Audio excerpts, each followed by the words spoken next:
Hello guys, जय Jagannath. Welcome to my channel. तो सांग मैंने आज मोर हेयर केयर रूटीन आपण मान सहित सेयार करी।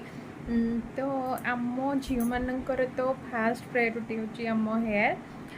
सो तार केयर नवा तो बहुत ही जरूरी, बिकज जमी पॉल्यूशन बढ़ुची, बाहर को आम जाऊे, विभिन्न प्रकार केमिकल सप्लाई होची हेयर रे। तो तार केयर निहाती नवा दरकार, बिकज जदि केयर आम नदवा हेयर फ्रिजी हो, बहुत हेयरफॉल हम जहाँकि होचे। तो से मो पाखे गोटे बहुत ही भल प्रोडक्ट अच्छी जहाँकि बहुत ही अमेजिंग काम दूची, जहाँकि मो डेली लाइफ यूज करुच्ची। तो मुझे भाविली कि आपण मान सहित सेयार करने निहाती आवश्यक। तो चलतु डेरी न करी स्टार्ट करवा आज वीडियो। सांग मैंने मुझे प्रोडक्ट विषय आपको कहूँ हूँ रोजमेरी लीव्स बा रोजमेरी वाटर।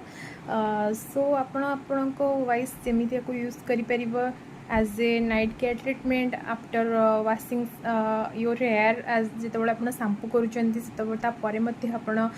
कंडीशनर वगैरह सब यूज कर सारापर आपड़ सांग सांग धोईदेवे, तापर छाड़ीदेवे सेमती आ पानी धोबेनि। सो आपण ये जो रोजमेरी वाटर को यूज करूँ, बिलीव करूँ ये एत बढ़िया कम दूची। आउ रोजमेरी आम ब्लड सर्कुलेशन को बढ़ाई थाए, आउ गोटे आम हेयर को गोटे हेल्दी ग्रोथ दे थाए। यहाँ डैंड्रुफ भी कम करिबारे हेल्प करे, आउ आम हेयर को थिकर मध्य करे। मुझे मो डेली लाइफ यूज करुँची, मो हेयर केयर रूटीन को इनक्लूड करी। तो मुझे भाविली जदि मत यहाँ बेनिफिट्स दूसरी तो आपण मान सहित मत निहाती सेयार करवा उचित। तो चलतु स्टार्ट करवा केमी कौन आपको आम यूज करवा।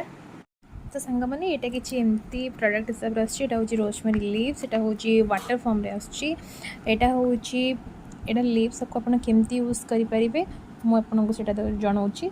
सांग मैंने यहाँ एक्चुअली किसी यही फॉर्म रे आसूची, आपको आपण मैंने 10 ରୁ 15 मिनिट पानी रे फुटे देवे, ताकू सेमती छाड़ीदेवे अध घंटे रु घंटे पर्यंत। तापर ता पत्र को काढ़ी छाणी गोटे छणारे पत्र को काढ़ीदेवे।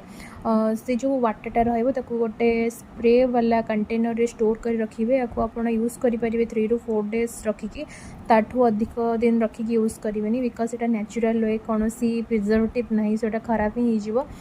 तो यूज कर तरीका हूँ जो शैम्पू कर सारे कंडीशन वगैरह कर सारापर या पानी को आपण हेयर रे वाश करने, तापर कौन सी प्रकार पानी आप यूज करेंगे ना, सेमती छाड़ीदेवे। नहले आप गोटे राति आपको ट्रीटमेंट वाइज यूज करेंगे, किसी ना आप स्प्रे करदेवे हेयर रे, टे मसाज करदे, देन छाड़देवे। नहले यहाँ गोटे आसूची गोटे spray bottle rosemary water Alps goodness for thick hair. यहाँ भी बहुत ही बढ़िया, आपन पाखे जब समय नहीं आपको परचेज करेंगे और बिलीव करूँ यहाँ बहुत ही बढ़िया काम दूची। यहाँ हूँ silicone free, sulphate free, paraben free, also cruelty free, artificial colour free. So आपण को यूज करेंगे यहाँ पड़ू 225 टंका। मुझे ऑफलाइन किनी मार्केट रू, आप ऑनलाइन परचेस भी ऑनलाइन भी अवेलेबल, ऑनलाइन भी किनी पारे। सो यहाँ यूजेस कर तरीका केमती यूज करेंगे आफ्टर शैम्पू को यूज करेंगे as a night time treatment आपको यूज करेंगे ओवरनाइट रखिकी as a leave in post washing your your spray को आप यूज करेंगे। सो यहाँ तो मत बहुत ही बढ़िया कम देती। तो चलतु देखी ना केमती आप यूज करेंगे। ये गोटे ऑन ऑफ वाला बटन देती, यहाँ हूँ एमती प्रेस कले ऑन हम, एपटे प्रेस कले ऑफ हम, देन आपको यूज करेंगे स्प्रे करके। सांग मैंने मोर भी बहुत हेयरफॉल होता, यूँ तो मोर हेयर चली ही जाता। देखते केते मोर बेबी हेयर्स ग्रोथ हो यूज कलापर आफ्टर यूजिंग 7 डेज। तो मोर एतिक हेयर आसी, तो मोर तापर बहुत ही बिलीव अच्छी, बहुत ही अमेजिंग वर्क करुच्ची मो हेयर पे।